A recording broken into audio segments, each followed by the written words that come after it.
Hey guys, so I just wanted to share with you my thoughts and impressions on this tarot set.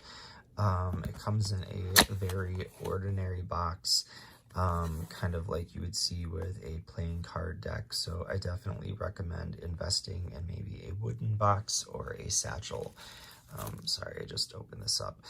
So this is the included guidebook, which is actually a bit on the thicker side, especially when compared to this booklet from another deck.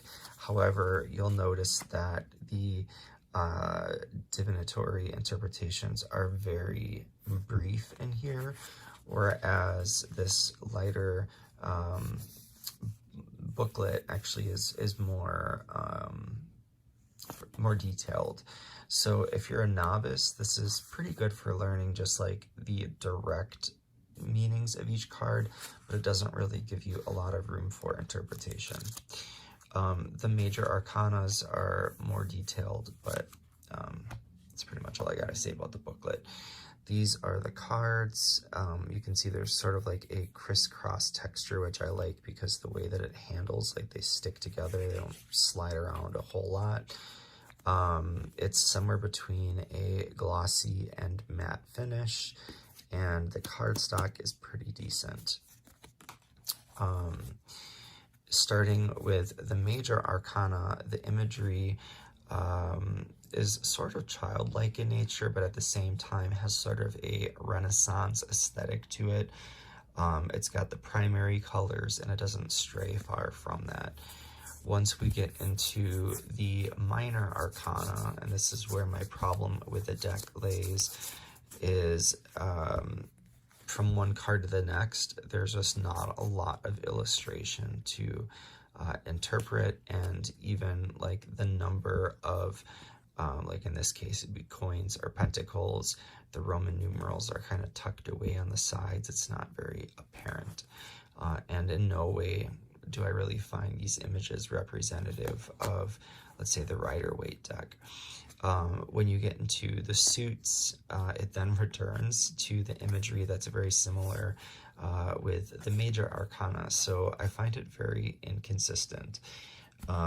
This is the next suit, which would be the cups, and then we have the swords, which you can see here, and then we go into the wands. There you go. I just want to compare, though, as an example, the wands are some of my favorite just because, I mean, for the person that you're reading, I think they can also see a lot of the symbology and relate to it. This is more standard of the Rider-Waite, and you'll see he's got the world kind of at his fingertips and, you know, putting out that idea and waiting for it to come to, you know, to manifest the marriage of ideas and tangibility. You can see more of that imagery there than you would with these, for example. So I feel a bit disconnected from this deck. Even like the swords here, you can see that it's keeping him up at night. He's burdened by this conflict and the worries that kind of plague him. Whereas then the swords in this deck are,